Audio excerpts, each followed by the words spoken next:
लड़की के दुनिया कहलियो हमरा से बियाह करबी गए हम नहीं पलंग लेबो नहीं कुर्सी तोहर बाप तो हमरा बाप से 5 लाख रुपया मांगे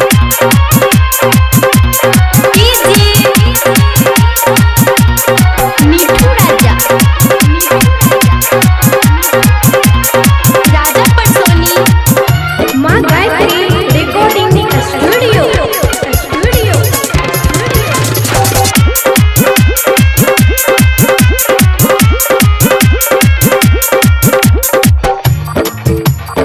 हमरा दुल्हा तू अपन बना ले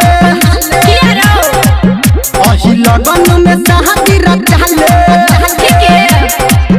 हमरा दुल्हा तू अपन बना ले अही लगन में शादी रचा ले कि तोरा से दहेज नहीं हम लेबो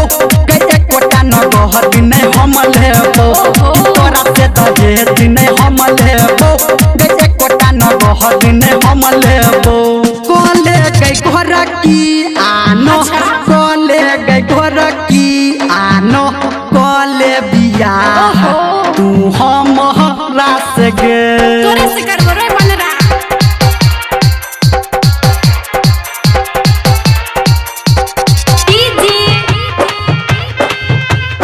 मीठू राजा राजा पटसोनी अभी आप सुन रहे हैं सावरिया म्यूजिक झूठो के लफारा बढ़ाब छाग छोड़ा में झगड़ा लगाब छाग दिल तोरा पे एलो प्यार तोरा से भेलो तो बुतिया तू तोरा पाब छाग झूठो के लफारा बढ़ाब छाग छोड़ा में झगड़ा लगाब छाग दिल तोरा पे एलो प्यार तोरा से भेलो तो बुतिया तू तोरा पाब छाग चल पंडित से दिन तकाले कोनो अगुआ से बात बना ले कि तोरा से दहेज नहीं हम लेबो कि एकोटा न गहर नहीं हम लेबो कि तोरा से दहेज नहीं हम लेबो गे एकोटा न गहर नहीं हम लेबो ठीक है जाओ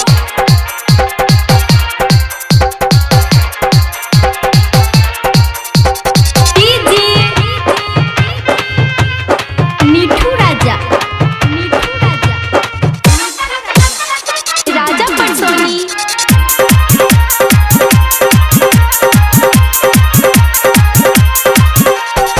तोरा ले खाना बनेबो घरे देख के जते हमर पेट भरे तोरा फिकीर नहीं छौ केहन भंडार होइ छौ सुन ले छोरी तू गई खरे तोरा से निके मिल रे हे गई तोरा ले खाना बनेबो घरे देख के जते हमर पेट भरे तोरा फिकीर नहीं छौ केहन भंडार होइ छौ सुन ले गई छोरी खरे धर्मेंद्र के दिल में बसा ले संजय गौतम के गोरखी मना ले कि तोरा से दहेज नहीं हम लेबो कि एकोटा न गहर नहीं हम लेबो तोरा से दहेज नहीं हम लेबो कि एकोटा न गहर नहीं हम लेबो ठीक छै ले लेबी त चल शादी क लै छी।